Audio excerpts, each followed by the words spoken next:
ఉన్నత విద్యను అభ్యసించాలనుకునే గిరిజన విద్యార్థుల కోసం అంబేద్కర్ ఓవర్సీస్ విద్యానిధి పథకం అమలు చేస్తున్నాం.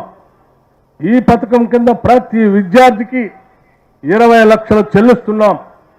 2024-25 ఆర్థిక సంవత్సరంలో 1,23,77,000 నిధుల్ని అందించాం. బెస్ట్ అవైలబుల్ ఉపకార వేతనముల కింద 2024-25 సంవత్సరంలో 46 సీట్లకు గాను 1,93,84,000 రూపాయలు ఖర్చు చేశాం. అసమానతను రూపుమాపే లక్ష్యంతో సామాజిక ఆర్థిక విద్యా ఉపాధి రాజకీయ కుల సర్వేను తెలంగాణ ప్రభుత్వం నిర్వహించగా జిల్లాలో కుటుంబ వివరాలను సర్వేలో సేకరించాం. ఈ సర్వే ద్వారా బీసీలకు విద్యా ఉపాధి రంగాల్లో 42% రిజర్వేషన్ కల్పిస్తూ రాష్ట్ర ప్రభుత్వం చట్టాన్ని రూపొందించి కేంద్ర ఆమోదం నిమిత్తం పంపించడం జరిగింది. 2024-25 సంవత్సరానికి బీసీ ఉపకార వేతనాల కింద 17,177 మంది విద్యార్థులకు 8,10,74,000 ఖర్చు చేయటమైనది.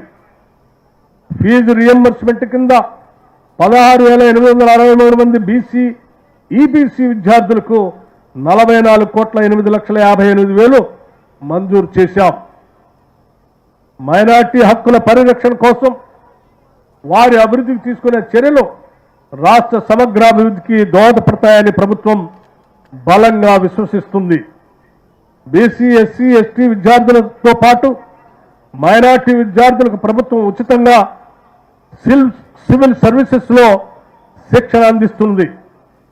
జిల్లాలో 7 మైనార్టీ విద్యాలయాల ద్వారా 2,997 మంది విద్యార్థులు లబ్ధి పొందుతున్నారు.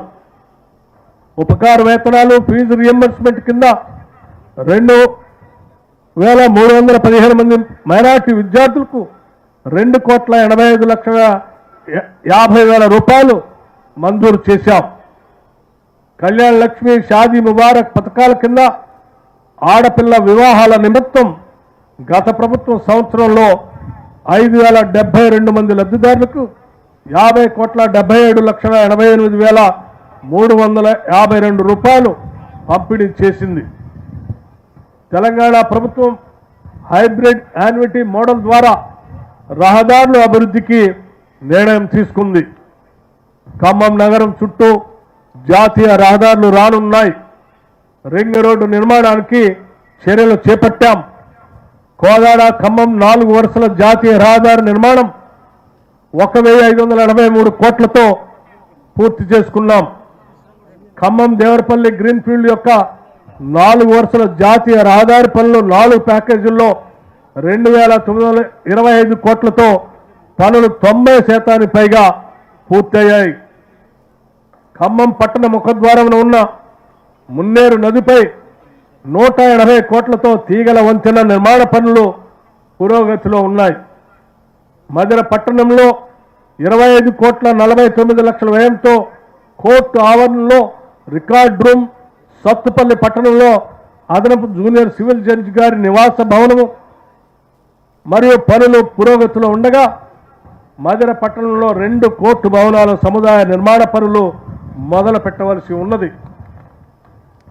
పంచాయతీరాజ్ శాఖ కింద జిల్లాలో 1,195,76,41,000తో 6,300 అభివృద్ధి పనులు చేపట్టగా 3,968 పనులు పూర్తయి మిగతా పనులు వివిధ దశల్లో ఉన్నాయి.